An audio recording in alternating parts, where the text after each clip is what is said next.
الحمد لله رب العالمين. إن الحمد لله نحمده ونستعينه ونستغفره ونعوذ بالله من شرور أنفسنا ومن سيئات أعمالنا. من يهده الله فلا مضل له ومن يضلله فلا هادي له. أشهد أن لا إله إلا الله وحده لا شريك له وأشهد أن محمدا عبده ورسوله. يا أيها الذين آمنوا اتقوا الله حق تقاته ولا تموتن إلا وأنتم مسلمون. يا أيها الناس اتقوا ربكم الذي خلقكم من نفس واحدة وخلق منها زوجها وبث منهما رجالا كثيرا ونساء واتقوا الله الذي تساءلون به والأرحام إن الله كان عليكم رقيبا. يا أيها الذين آمنوا اتقوا الله وقولوا قولا سديدا يصلح لكم أعمالكم ويغفر لكم ذنوبكم ومن يطع الله ورسوله فقد فاز فوزا عظيما. أما بعد فإن أصدق الحديث كتاب الله وخير الهدي هدي محمد صلى الله عليه وسلم وشر الأمور محدثاتها وكل محدثة بدعة وكل بدعة ضلالة وكل ضلالة في النار. சர்வ புகழ்ச்சியும் இந்த உலகத்தை படைத்து பரிபாலித்துக் கொண்டிருக்கக்கூடிய வல்லவன் ரப்புல் ஆலமீன் அல்லாஹ் ஒருவனுக்கு மாத்திரமே உரித்தானது. ஸலவாத்தும் ஸலாமும் அல்லாஹ்வின் அருளாக நமக்கு அனுப்பப்பட்ட உத்தம நபி முஹம்மது ஸல்லல்லாஹு அலைஹி வஸல்லம் அவர்கள் மீதும் அன்னவர்களுடைய வாழ்க்கையை அச்சட்டாக பின்பற்றி வாழ்ந்து வந்த சஹாபாக்கள், அவர்களுக்கு பின்னால் வந்த தாபிஈன்கள், தபூ தாபிஈன்கள், மறுமை வரைக்கும் இந்த தூய இஸ்லாத்தை பின்பற்றி வாழப்போகின்ற முஸ்லிமான மூமினான ஆண்கள் பெண்கள் அனைவர் பேரிலும் உண்டாவதாக. அல்லாஹ் தஆலா கடமையாக்கி இருக்கக்கூடிய புனிதமான ஜும்ஆவுடைய கடமையை நிறைவேற்றுவதற்காக அல்லாஹ்வுடைய மஸ்ஜிதிலே ஒன்று சேர்ந்திருக்கக்கூடிய நண்பு இஸ்லாமிய சகோதரர்களே, அல்லாஹ்வுடைய நல்லடியார்களே, அல்லாஹ்வுடைய தூதர் ஸல்லல்லாஹு அலைஹி வஸல்லம் அவர்களும் நமக்கு என்னென்ன ஏவல் விளக்கல்களை சொல்லியிருக்கிறார்களோ அந்த விடயங்களை நம்முடைய வாழ்க்கையில் இயன்றளவு எடுத்து நடந்து அல்லாஹ்வை பயந்து தக்வாவுடன் நம்முடைய வாழ்க்கையை அமைத்துக் கொள்வோமாக. அன்புக்குரிய சகோதரர்களே, அல்லாஹ்வுடைய நல்லடியார்களே, நானும் நீங்களும் இந்த உலகத்திலே அல்லாஹ்வுடைய ஒரு கண்ணியமான படைப்பாக படைக்கப்பட்டிருக்கிறோம். அல்லாஹ் எங்களுக்கு ஒரு வரையறுக்கப்பட்ட ஒரு வாழ்க்கையை, ஒரு ஆயுட்காலத்தை தந்திருக்கிறான். நாம் அல்லாஹ் தந்திருக்கின்ற இந்த ஆயுட்காலத்தை எப்படி பயன்படுத்திக் கொள்ள வேண்டும் என்பதை அல்லாஹ் தஆலா நமக்கு வேதத்தை இறக்கி அல்லாஹ் அருமையாக நமக்கு காட்டி தந்திருக்கிறான். அதற்கு அப்பால் ஒரு தூதரை அனுப்பி நடைமுறை ரீதியாக அந்த வேதத்துக்கேற்ற வாழ்க்கை முறையை அல்லாஹ் எனக்கும் உங்களுக்கும் நடைமுறை சாத்தியத்தையும் சேர்த்து அல்லாஹ் தஆலா கற்றுத் தந்திருக்கிறான். எனவே அன்புக்குரியவர்களே, அல்லாஹ்வுடைய நல்லடியார்களே, அல்லாஹ் நமக்கு தந்திருக்கின்ற இந்த ஆயுட்காலம் எவ்வாறு பயன்படுத்தப்பட வேண்டும் என்பதில் மிக முக்கியமான ஒரு அடிப்படை என்ன தெரியுமா?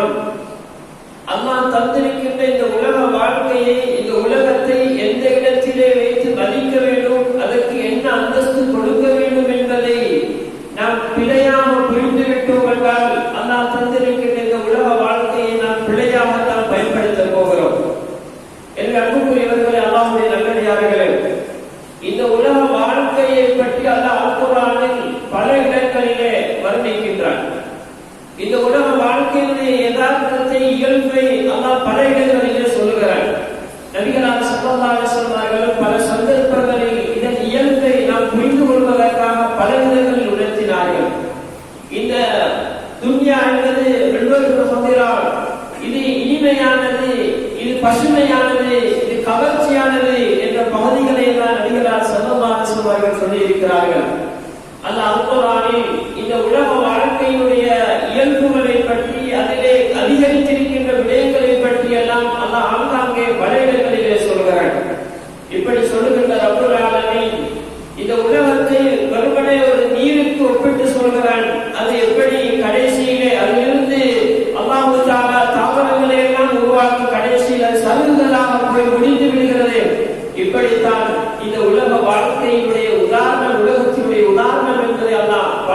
உதாரணங்கள் மூலமாக நமக்கு உணர்த்தி இருக்கிறார். நபிகளார் ஸல்லல்லாஹு அலைஹி வஸல்லம் அவர்கள் பல சந்தர்ப்பங்களில் இதனை சொல்லியிருப்பதோடு அல்லாஹ் தஆலா அல்-குர்ஆனில் இந்த உலக வாழ்க்கையை வைத்து நீங்கள் இந்த உலகத்திலே மனிதர்கள் வாழ்கின்ற வாழ்க்கையை வைத்து நீங்கள் ஏமாந்து விடாதீர்கள் என்பதை அல்லாஹ் நமக்கு சொல்லுகிறார். அல்லாஹ் தஆலா இந்த உலகத்திலே நிராகரித்து வாழக்கூடியவர்களுடைய அந்த வாழ்க்கையை வைத்து நீங்கள் ஏமாந்து விடாதீர்கள், அப்படி வாழப்போய் நீங்கள் ஏமாந்து விடாதீர்கள் என்பதை அல்லாஹ் தஆலா எனக்கும் உங்களுக்கும் ஏமாந்து விட வேண்டாம் என்பதை நமக்கு சொல்லுகிறார். இந்த உலகத்திலே கொடுக்கப்பட்டிருக்கிற இந்த வாழ்க்கை, இந்த உலகத்திலே மனிதன் அனுபவிக்கின்ற இன்பங்கள் சுமங்கள் எல்லாம் அதுவெல்லாம் மிக அற்பமானது என்பதை அல்லாஹ் தஆலா சொல்கிறார்.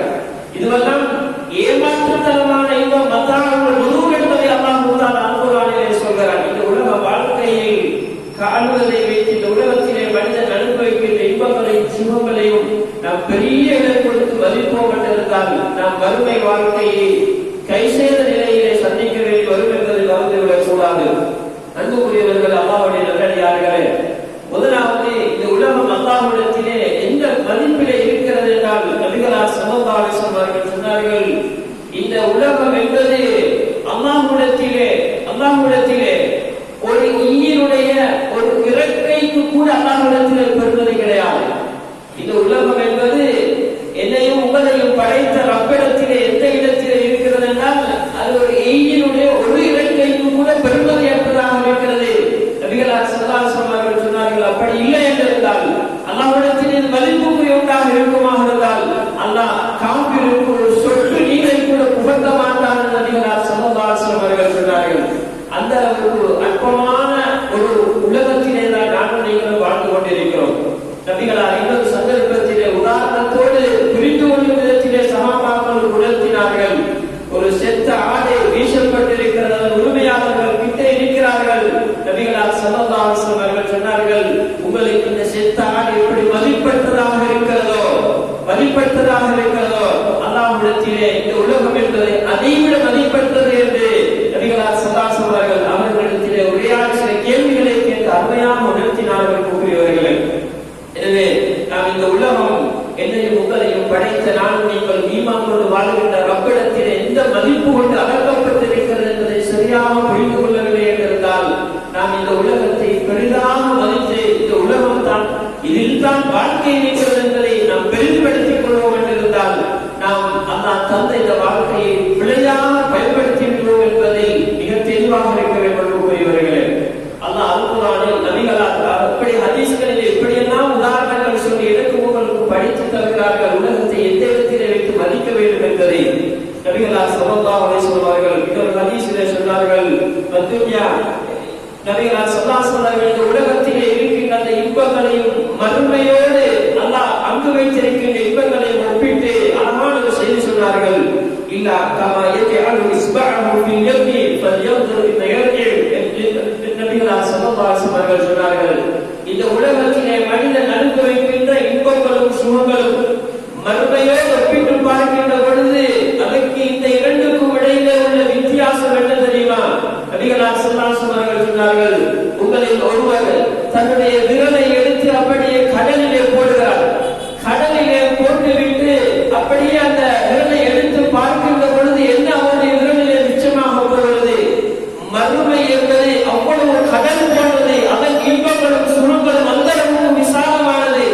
அந்த விசாலத்திலே இருந்து இந்த உலக வாழ்க்கையுடைய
எப்படியான வாழ்க்கையை வாழ வேண்டும் என்பதை மிக சுருக்கமாக எனக்கு உங்களுக்கு படித்து தருகிறார்கள்.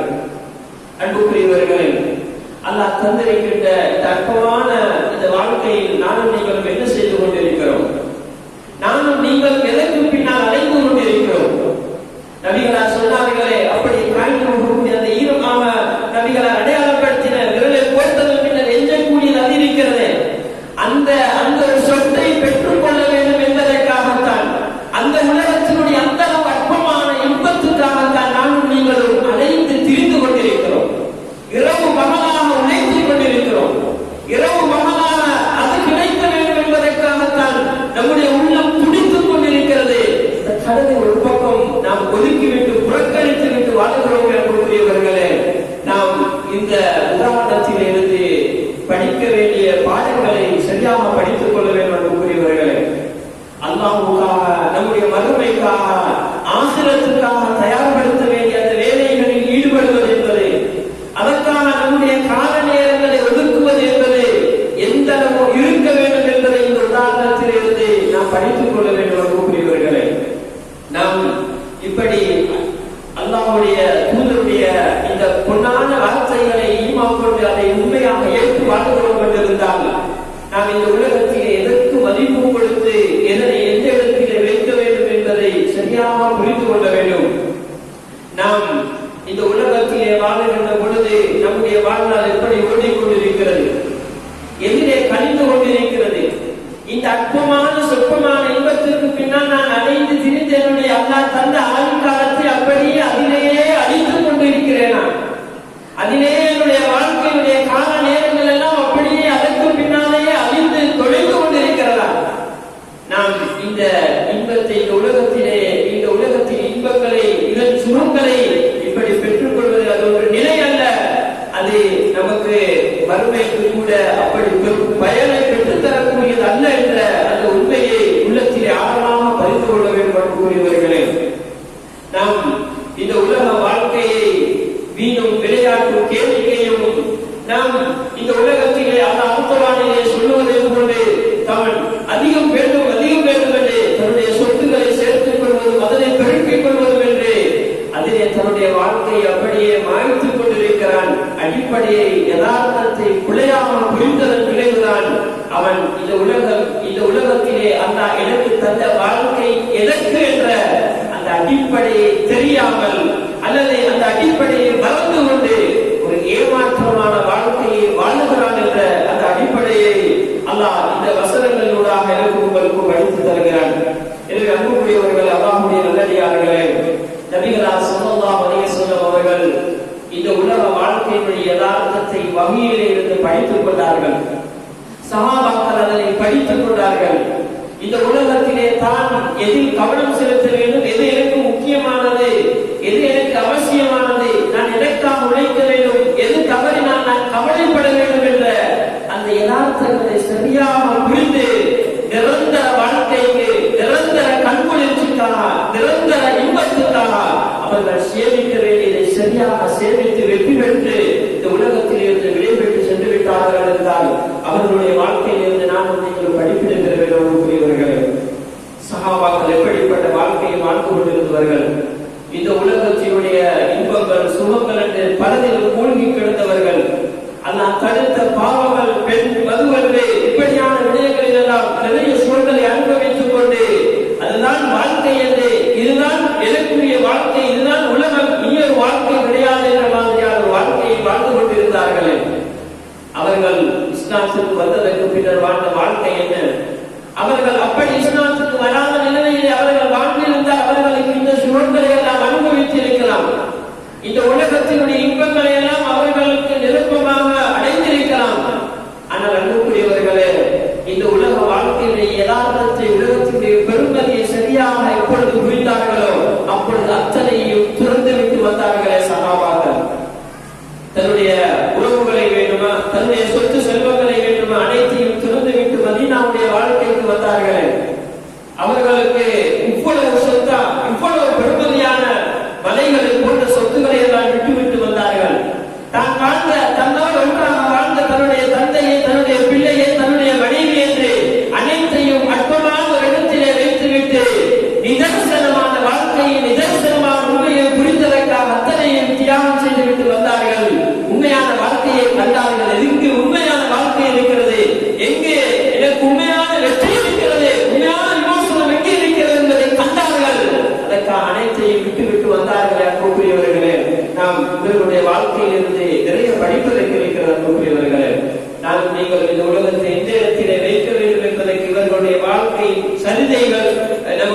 முக்கியமான பாடங்கள் நாம் பல உதாரணங்களை பார்க்கலாம். இப்படியான வாழ்க்கை வாழ்ந்தவர்கள் தான் அப்படியே மதீனாவுக்கு வந்து இஷ்டப்பட்டுக் கொண்டு வாழ்ந்தார்கள். பல குடும்பங்களோடு வாழ்ந்திருந்தவர்கள் குடும்பம் இல்லாமல் சொத்து இல்லாமல் மதீனாவுடைய பள்ளியின் பக்கத்திலே தங்கி வாழ்ந்து கொண்டிருந்தார்களே, உண்மையான வாழ்க்கையை புரிந்தார்கள், இங்கு வெற்றி என்பதை புரிந்தார்கள், அதற்காக அனைத்தையும் துறந்தார்கள் புரிவர்களே. அந்த வாழ்க்கையிலே பல சகாபாக்கள் கஷ்டப்பட்டார்கள், பல சிரமங்களுக்கு முகம் கொடுத்தார்கள். அதற்கு அப்பால் நபிகளார் ஸல்லல்லாஹு அலைஹி வஸல்லம் வாழ்க்கையிலிருந்து சஹாபாக்களுடைய வாழ்க்கையிலிருந்து ஒரு அடிப்படையை புரிந்து கொள்ள வேண்டும். இத்தனையும் இழந்தோம், துறந்தோம், இழந்து விட்டோம் என்பதற்கு அவர்களுக்கு வாழ்க்கையிலே கஷ்டம் இருக்கவில்லை, அதற்கு பாரமாக இருக்கவில்லை. இப்படியெல்லாம் இருந்து இதெல்லாம் போய்விட்டது என்று அவர்களுக்கு கவலை இல்லை. ஏன்? இந்த உலகம் என்பது அல்லாஹ்வுடைய பார்வையில் அந்த அற்பமானது, அந்த அளவுக்கு இது இழிவானது. இந்த இடத்திலே நான் இப்படியெல்லாம் அனுபவிப்பதில், இப்படி சொத்து சேர்ப்பதில், இவ்வளவு பெருமை பேசுவதில், இவ்வளவு நான் அகங்காரமாக வாழ்வதை எனக்கு எந்த அர்த்தமும் கிடையாது. இந்த உலகத்தினுடைய இன்பங்களும் சுகங்களும் இந்த உலகத்திலே நான் சேமிக்கக்கூடியதும் எனக்கு எந்த பிரயோஜனப்பட்டது? அது எனக்கு நிரந்தரமான வாழ்க்கைக்கு எந்த ஒன்றையும் பெற்றுத்தரப்போவதில்லை. இதில் இழப்பதில் அவர்களுக்கு கவலை இருக்கவில்லை. தன்னுடைய பிற்பட்ட காலங்களில் இருந்தால் தனக்கு உண்ணுவதற்கு இருக்கவில்லை, குடிப்பதற்கு இருக்கவில்லை, அப்படி சூழ்நிலை கிடைக்கவில்லை என்பதற்கு அவர்களுக்கு கவலை இல்லை. அவர்களுக்கு அல்லாஹ்வை நெருங்குவதற்கான வாய்ப்புகள் இழக்கப்படுகின்ற பொழுது, அதற்கான சந்தர்ப்பங்கள் கிடைக்காமல் போகின்ற பொழுது கவலைப்பட்டார்கள், அல்லார்கள். அல்லாஹ் தஆலா குர்ஆனில் பல செய்திகளை சொல்கிறானே. சில சஹாபாக்கள் அல்லாஹ்வுடைய பாதையிலே கொடுப்பதற்கு இல்லை, எம்மிடம் இல்லையே, மற்றவர்களிடம் கொடுப்பது போன்று எமக்கு அல்லாஹ்வுடைய பாதையிலே கொடுப்பதற்கு இல்லையே, இதன் மூலமாக அல்லாஹ்வை நெருங்குவதற்கு பாக்கியம் இல்லை என்று அவர்களுடைய கண்களில் இருந்து கண்ணீர் வடிந்தது என்று அல்லாஹ் தஆலா சொல்கிறானே. அவர்களுடைய கவலையும் அவர்களுடைய உள்ளத்தில் உறுத்திய செய்திகளும் மறுமைக்காக, நிரந்தரமான இன்பத்திற்காக, நிரந்தரமான சுவர்க்கத்திற்காக சேமிப்பதற்கு கிடைக்கின்ற வாய்ப்புகள் ஏதாவது தப்பினால், தவறினால் அதற்காகத்தான் அவர்கள் கை செய்யப்பட்டார்கள். உண்மையான இன்பத்தையும் சுகத்தையும் சரியாக புரிந்து கொண்டதில் விடைபெறக்கூடியவர்களே. பல உதாரணங்களை சொல்லலாம். நபிகளார் ஸல்லல்லாஹு அலைஹி வஸல்லம் அவர்கள் சஹாபாக்களும் அந்த அகலின் போருக்காக அந்த குழியை தோண்டிக் கொண்டிருக்கிறார்கள். நாங்கள் தெரிந்த சம்பவம், அடிக்கடி கேள்விப்படுகின்ற சம்பவம். திடீரென்று பெரிய ஒரு படை மதீனாவை முழுமையாக முற்றுகையிட்டு அழிப்பதற்காக பெரிய ஒரு படை அப்படியே புறப்பட்டு வருகிறது. சஹாபா நபிகளாருக்கு செய்து வருகிறது. சல்மான் ஃபாரிசி ரலியல்லாஹு அன்ஹுடைய ஆலோசனையின் படிக்கு அங்கு மிகப்பெரும் குழி தோண்டப்படுகிறது. வருகின்ற எதிரி படைகளுடைய அந்த புத்தகங்கள், குதிரைகள் வேகமாக கடக்காத அளவுக்கு கடந்தால் வருகின்ற வேகத்தில் இந்த பக்கம் பாய்ந்து விடாத அளவுக்கு ஆழமாக இருக்க வேண்டும். விழுந்தாலும் விழுகின்ற வேகத்திலே அது வேகமாக எழுந்து விடாத அளவுக்கு அது அந்த அளவுக்கு தாழ்ப்பமானதாக இருக்க வேண்டும். இந்த அடிப்படையிலே சஹாபாக்களும் நபிகளார் அந்த குழியை தோண்டுகிறார்கள். கடும் குளிரான காலம், இரவு பகலாக தோன்றுகிறார்கள். ஒரு சாரார் அப்படியே குழியை தோன்றுகின்ற பணியிலே ஈடுபடுகிறார்கள். இன்னொரு சாரார் தோண்டப்படுகின்ற விடயங்கள், அப்படி பொருட்களை, மண்களை, கல்லுகளை எல்லாம் இந்த இடத்திற்கு நகர்த்துகின்ற பணியிலே ஈடுபட்டுக் கொண்டிருக்கிறார்கள். நபிகளார் ஸல்லல்லாஹு அலைஹி வஸல்லம் அவர்கள் தன்னுடைய தோல் புனைகளில் எல்லாம் இப்படியே சாமான்களை சுமந்து கொண்டு இந்த பணியிலே இரவு பகலாக கடும் குளிரிலே கஷ்டப்பட்டுக் கொண்டிருக்கிறார்கள். உண்ணுவதற்கு உணவில்லாத கஷ்டத்தோடு, அதுவும் கஷ்டமான நிலைமையில் ஈடுபட்டுக் கொண்டிருக்கிறார்கள். ஒரு சஹாபி தன்னுடைய ஆடையை உயர்த்தி நபிகளாருக்கு காட்டுகிறார்கள். அல்லாஹ்வுடைய தூதரே, கடும் பசியாக இருக்கிறது, நான் ஒரு கல்லை கட்டிக்கொண்டே என்று ஒரு சஹாபி அல்லாஹ்வுடைய தூதரிடத்திலே போய் காட்டுகிறார்கள். நபிகளார் தன்னுடைய ஆடை உயர்த்தி காட்டினார்கள். நபிகளாருடைய தன்னுடைய வயிற்றிலே 2 கற்களை கட்டிக் கொண்டிருக்கிறார்கள். பசி தாங்க முடியவில்லை. கடும் குளிரிலே இப்படியான ஒரு வாழ்க்கையை வாழ்கிறார்களே, இப்படி கஷ்டத்தோடு வாழ்கிறார்கள். அவர்கள் அந்த வாழ்க்கையை விட்டுவிட்டு இப்படியான கடும் கஷ்டத்தோடு, கடும் சுமையோடு, உண்ணுவதற்கு உணவில்லாமல் இரவு பகலாக இந்த பணியில ஈடுபட்டுக் கொண்டிருக்கிறார்கள். யோசித்து பாருங்கள் அன்புடையவர்களே, எப்படி இருந்தவர்களுக்கு இப்படி ஒரு வாழ்க்கை அவர்களுக்கு கவலையாக இருக்கவில்லை. இல்லை என்பது கவலையாக இருக்கவில்லை. நபிகளார் அவர்களுக்கு ஆறுதல் சொன்னார்கள். அப்படி அந்த வேலையிலே குடிக்கொண்டிருந்த பணியிலே, இந்த பணியிலே ஈடுபட்டுக் கொண்டிருந்த அந்த சஹாபா அன்சாரிகளுக்கு முஹாஜிர்களுக்கு பக்கத்தால் போகின்ற பொழுது ஒரு செய்தி சொன்னார்கள். அல்லாஹும்ம லா ஐஷ இல்லா ஐஷுல் ஆখিরা. யா அல்லாஹ், மறுமையை தவிர வாழ்க்கை என்பது கிடையாது. வாழ்க்கை என்பது, உண்மையான வாழ்க்கை என்பது அங்கதான் இருக்கிறது. இங்கு கஷ்டப்படுவதில் கவலை படாதீர்கள் என்பது சஹாபாக்களுக்கு மறுபக்க ஆறுதலாக இருக்கிறது. நபிகளார் அந்த சஹாபாக்களை கடந்து போகின்ற பொழுது ஆறுதலாக சொல்லி சென்றார்கள். அல்லாஹும்ம லா ஐஷ இல்லா ஐஷுல் ஆখিরা ஃபர்ஹமில் அன்சார வல் முஹாஜிரா. யா அல்லாஹ், இந்த அன்சாரிகளுக்கும் இந்த முஹாஜிர்களுக்கும் நீ ரஹ்மத் செய்வாயாக. அல்லாஹும்ம லா ஐஷ இல்லா ஐஷுல் ஆখিরা வஃபிர் லில் அன்சாரி வல் முஹாஜிரா. யா அல்லாஹ், இந்த முஹாஜிர்களுக்கும் இந்த அன்சாரிகளுக்கும் இவருடைய பாவங்களை எல்லாம் மன்னித்து விடுவாயாக என்று நபிகளார் அவர்களுக்கு பக்கத்தால் போகின்ற பொழுது சொல்லி போனார்கள். அன்புக்குரியவர்களே, இது ஒரு சரித்திரம். நாம் இதிலிருந்து படிப்பதற்கு நிறைய இருக்கிறது. இந்த உலகத்தை சஹாபாக்கள் வைக்க வேண்டிய இடத்திலே வைத்தார்கள். இந்த உலகத்தை சரியான இடத்திலே புரிந்ததனால் தான் அவர்கள் இந்த உலகத்திலே வாழ்ந்த சூழ்கள் இன்பங்கள் அனைத்திலும் அவர்கள் அனைத்தையும் துறந்துவிட்டு அல்லாஹ்வுடைய திருப்தி எங்கு இருக்கிறதோ, அல்லாஹ்வுடைய பொருத்தம் எங்கு இருக்கிறதோ, எங்கு உண்மையான வாழ்க்கை இருக்கிறதோ அந்த வாழ்க்கைக்காக உழைக்க வேண்டும். அந்த வாழ்க்கையை பாழாகக் கூடாது, அந்த வாழ்க்கையை நஷ்டமடையக் கூடாது என்பதற்காக இந்த உலகத்திலே என்ன கஷ்டங்களை எல்லாம் பட வேண்டுமோ அத்தனை கஷ்டங்களையும் சுமந்து கொண்டார்கள். நிதர்சனமான யதார்த்தமான வாழ்க்கை, அல்லாஹ் வாக்களித்த வாழ்க்கையை, நபிகளார் வாக்களித்த அந்த உண்மையான சுவண்டியான வாழ்க்கை அவர்கள் மனக்கண் கொண்டு வாழ்ந்தார்கள். எனவே இந்த செய்தியிலிருந்து நாங்கள் படிப்பினை பெற்று இந்த உலகத்தை வைக்க வேண்டிய இடத்திலே வைத்து அதற்குரிய மதிப்போடு நாம் அதனை வைத்துக் கொள்வோமாக இருந்தால் நாம் இருளக வாழ்க்கையிலும் வெற்றி பெற்றுக் கொள்ளலாம் என்ற அந்த நல்ல செய்தியை நாம் நம்முடைய நினைவுக்கு எடுத்துக் கொள்வோமா.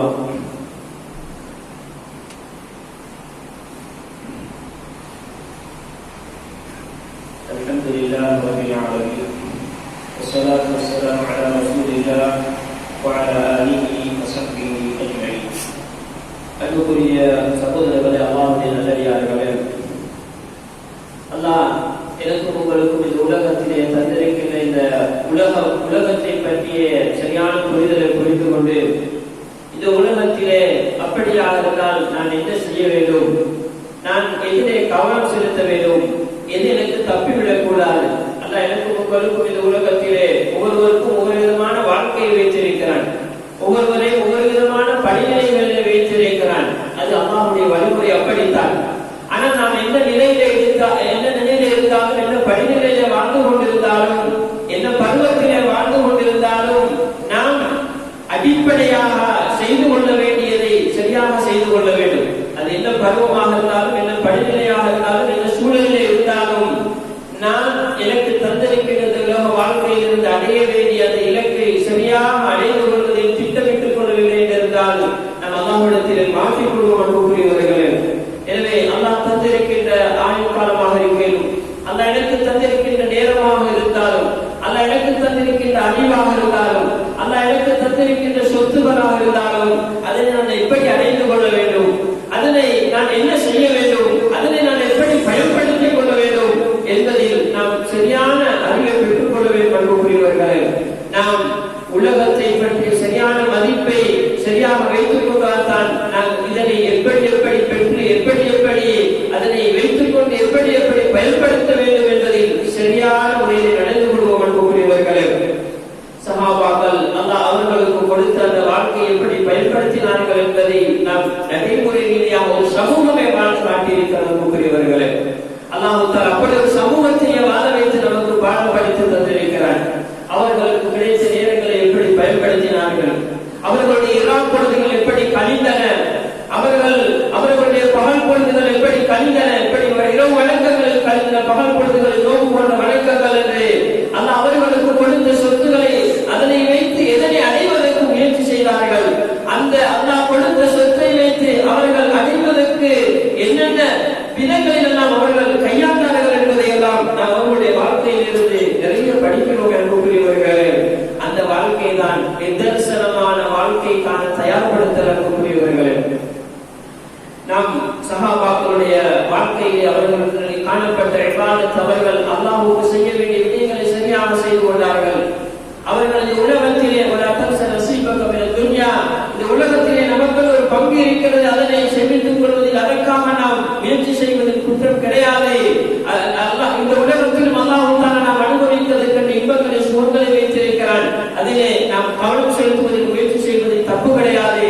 ஆனால் அதிலேயே நம்முடைய காலத்தை ஒட்டி இந்த வறுமை வாழ்க்கையை, நிதர்சனமான வாழ்க்கையை நாம் இழந்து விடுவது என்பதுதான் நான் நீங்கள் இந்த இடத்திலே நம்முடைய உள்ளத்திலே ஆழமாக பறிந்து கொள்ள வேண்டிய, நாம் நம்முடைய வாழ்க்கையை சற்று நாம் தூக்கி பார்க்க வேண்டிய முக்கியமான பகுதியாக இருந்து கொண்டிருக்கிறது. அன்புக்குரியவர்களே, நாம் நபிகளார் ஸல்லல்லாஹு அலைஹி வஸல்லம் கண்குளிர்ச்சி எங்கிருந்தது? தொழுகையில் இருந்தது. நபிகளார் தொழுகையுடைய நேரம் வருகின்ற பொழுது அரிஹ்னா யா பிலால் என்று நபிகளார் ஸல்லல்லாஹு அலைஹி வஸல்லம் சொல்வார்கள். உண்மையான சந்தோஷம் என்பது மனதிற்கு ராமத் என்பது தொழுகையில் இருந்தது. ஜுஇலத் குர்ரத்து ஐனி பிஸ்ஸலாம், என்னுடைய கண்குளிர்ச்சி தொழுகையில் இருக்கிறது. ரப்புடனான தொடர்பாடு, உண்மையான எஜமானோடு, உண்மையான என்னை படைத்த, எனக்கு ரிஸ்க் தருகின்ற, என்னை பரிபாலிக்கின்ற, என்னை இறைச்சித்து காக்கின்ற என்னுடைய ரப்போடு தொடர்பாக இருக்கின்ற தருணம் என்பது, அவனோடு சரியான தொடர்பை வைத்துக் கொள்வது என்பது இந்த உலகத்தில் மூமினுக்கு இருக்கின்ற உண்மையான சந்தோஷம். அன்புக்குரியவர்களே, அல்லாஹ்வின் வறுமையை சரியாக ஈமானோடு வாழக்கூடியவர்களுக்கு உண்மையான கண்குளிர்ச்சி அங்குதான் இருக்கிறது. அந்த யதார்த்தத்தை புரிந்து நம்முடைய வாழ்க்கையை அமைத்துக் கொள்ள வேண்டும். அல்லாஹ் நமக்கு தந்திருக்கின்ற இந்த பல நியமத்துகள், அருள்கள் எல்லாவற்றையும் அல்லாஹ்வுக்கு திருப்தியாக பயன்படுத்த வேண்டும். சஹாபாக்கள் இந்த உலகத்திலே வாழ்ந்தார்கள், நிறைய செல்வந்தர்கள் வாழ்ந்தார்கள், மிகப்பெரிய கோடிகளிலும் வாழ்ந்தார்கள். ஆனால் அதனை வைத்து அவர்கள் சுவர்க்கத்தை வாங்குவதற்கு முயற்சி பண்ணார்கள். உஸ்மான் ரலியல்லாஹு அன்ஹு அவர்கள் அல்லாஹ்வுடைய பாதையை எப்படியெல்லாம் வந்து அள்ளி அள்ளி கொடுத்தார்கள். அன்புக்குரியவர்களே, ஆயிஷா ரலியல்லாஹு அன்ஹா அவருடைய வரலாற்றில் கூட சொல்லப்படுகிறது. ஒரு ஆட்சியாளர் அவர்களுக்காக நபிகளாருடைய மரணத்துக்கு பின்னர் நபிகளாருடைய மனைவிமார்களுக்கு பெருந்தொகை சொத்துக்களை அனுப்புகிறார்கள். காலையிலே சொத்து வருகிறது, அத்தனையையும் பங்கு போட்டு பிரித்து பிரித்து கொடுக்கிறார்கள். இரவாக தன்னுடைய அடிமையிடத்திலே வந்த சொத்தில் ஏதாவது மீதம் இருந்தால் இரவு சாப்பாட்டுக்கான ஏற்பாடு செய்யுங்கள் என்று சொல்கிறார்கள். இந்த அடிமை சொல்கிறார், நீங்கள் தானே பங்கு கொடுத்தீர்கள், எல்லாம் முடிந்து விட்டது, நீங்கள் போட்ட பங்கு படிக்க என்று சொன்னார்கள். அல்லாஹ் கொடுக்கின்ற ஒவ்வொரு நியமத்தையும், உதாரணத்துக்கு நான் சொத்தை சொன்னேன், ஒவ்வொரு நியமத்தையும் அந்த நியமத்தை கொண்டு சுவர்க்கத்தை வாங்குவதற்கு, நிதர்சனமான உண்மையான இன்பத்தை வாங்குவதற்கு, இங்கே இன்பம் அனுபவித்து அற்பமான இந்த உலகத்திலே, இந்த ஏமாற்றுத்தனமான இந்த உலகத்திலே அனுபவித்துக் கொண்டு வாழ்வதற்கு அவர்கள் முடியவில்லை. அதை அவர்களுடைய உள்ளத்திலே இருக்கவில்லை. அந்த தருகின்ற எண்ணத்தையும் வைத்து அங்கு எப்படியெல்லாம் சேமித்துக் கொள்ள முடியுமோ அப்படி அதை சேமித்துக் கொள்வதற்கு அவங்க முயற்சி செய்தார்கள். சொன்னார்கள், ஒரு மையத்தை தொடர்ந்து ஒரு மையத்தை நீங்கள் மரணித்து விட்டால் என்னுடைய ஏதாவது சொத்துக்கள் நம்மை துழைத்திருந்து இருக்கலாம், நம்முடைய உறவுகள் நம்மை துயர்ந்து அப்படியே நம்மை கபர் வரைக்கும் அவர்கள் தொடர்வார்கள். அதற்கு பின்னர் அவர்கள் போய்விடுவார்கள். எங்களோடு கபரு நீக்க போகிறது, அல்லாஹ்வை போய் சந்திக்கின்ற பொழுது, சுவர்க்கத்தை அடைகின்ற பொழுது நம்மோடு தொடர்ந்து நிறையாக வரப்போகின்றது. நாம் இந்த உலகத்திலே சேமித்துக் கொள்கின்ற சாலிஹான அமல்கள் தான் என்பதை உள்ளத்திலே சரியாக வைத்துக் கொண்டு நாம் அல்லாஹ்வுக்கு விருப்பமான நல்ல கர்மங்களில், எல்லா விதமான நல்ல கர்மங்களிலும் ஈடுபட்டுக் கொள்ள வேண்டும். அல்லாஹ் தஆலா சொல்வதை போன்று வதையஅமல் மின ஸாலிஹாத்தி ذكر الانثى وهو مؤمن فلنحيينه حياة طيبة. யாரெல்லாம் சாலிஹான அமல், யாரெல்லாம் சாலிஹான அமல்களில் ஈடுபடுகிறார்களோ, ஆண்களோ பெண்களோ, அவர்களுக்கு நாங்கள் ஒரு மனமான வாழ்க்கையை வாழ வைப்போம் என்று அல்லாஹ் தஆலா சொல்கிறான், வாக்களிக்கிறான். அந்த மனமான வாழ்க்கை இந்த உலகத்திலும் இருக்கிறது, மறுமையிலும் இருக்கிறது. அல்லாஹ்வுடன் நாம் சரியான தொடர்பாடலை வைத்துக் கொண்டு நாம் சாலிஹான அமல்களில் ஈடுபட்டுக் கொண்டு நம்முடைய வாழ்க்கையை அல்லாஹ்வுக்கு பொருத்தமாக வைத்துக் கொள்வோம். அதற்கு அல்லாஹ் தஆலா எனக்கும் உங்களுக்கும், என் குடும்பத்துக்கும் உங்கள் குடும்பத்துக்கும் அனைவருக்கும் தந்தருவானாக. நம்முடைய பாவங்களை மன்னித்து மேலான ஜன்னத்துல் ஃபிர்தௌஸிலே வந்து சேர்ப்பானாக. எங்கெல்லாம் முஸ்லிம்கள் கஷ்டப்பட்டுக் கொண்டிருக்கிறார்களோ அவர்களுக்கு விடுதலையும் விமோசனத்தையும் கொடுப்பாயாக. வஆஹிரு தஅவானா அல்ஹம்துலில்லாஹி ரப்பில் ஆலமீன்.